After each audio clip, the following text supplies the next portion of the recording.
Jeff Fowler, personal technology columnist for the Wall Street Journal, got a chance to test the session, and he's here to talk to us about it today. Welcome, Jeffrey. Thanks for having me. I've got this little guy here with me. Oh, it is very little, about like the size of an ice cube, as you said. It's 1.5 inches, and it's about 2.6 ounces. That's like about half the size of the weight of an iPhone. What are your first impressions of it? Well, it's tiny, and that's really useful in lots of ways. You can, of course, stick a camera in all sorts of unusual places when it gets that small. I stuck one under a skateboard, put it in the spokes of a bicycle. I handed it to a toddler and who thought it was kind of a cute toy and just carried it around and made a cool movie of his afternoon. So that's a big advantage for this. The other thing that I really like about this new GoPro is that it solves a problem that I've long had with GoPros. So they're kind of hard to use. They had a lot of buttons, a lot of modes, a lot of settings. This really kind of just has one button that you really use. It's right on top. And you press it and you're recording video. You press it again and you're not recording video anymore. And that's really all it takes.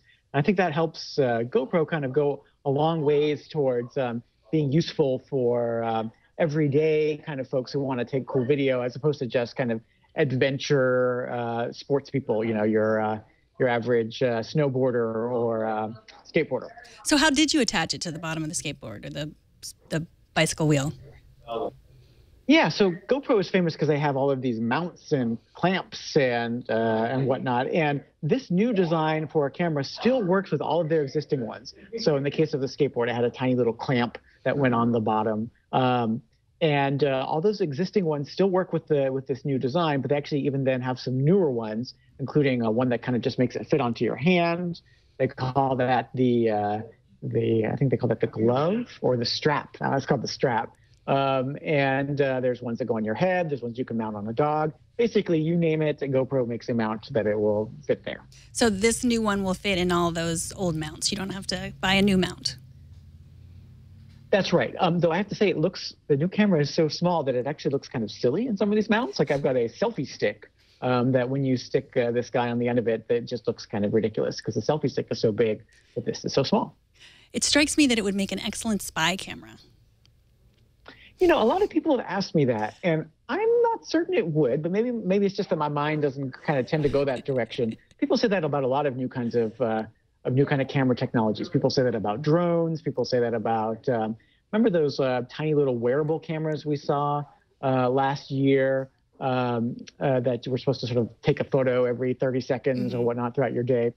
This guy is actually pretty thick. I mean, 1.5 inches is kind of still too thick to kind of like, I don't know, fit underneath your collar or whatnot. So you could definitely stick it someplace and someone wouldn't see it. But if you really wanted to do some spy photography or spy videography, there are better choices out there, even smaller kinds of things. I think this is really much more designed for just being the camera that you could just throw in your bag and take around with you. One other change between this and past GoPros is that it's waterproof just right out of the box. So what I have right here, I could throw in the pool.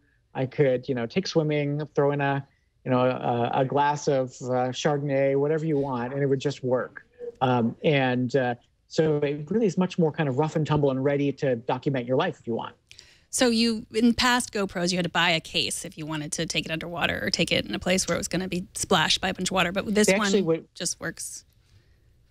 Yeah, in the past, they'd actually come with the plastic casing that you would have to put on it. But it was still annoying, and it was kind of one more thing that you had to remember, and also added to the bulk of the thing. So this is 50% smaller when you compare it to the GoPros with that housing before. And also, it's just cuter. I mean, when I gave this thing to that 2-year-old, he thought it was a toy.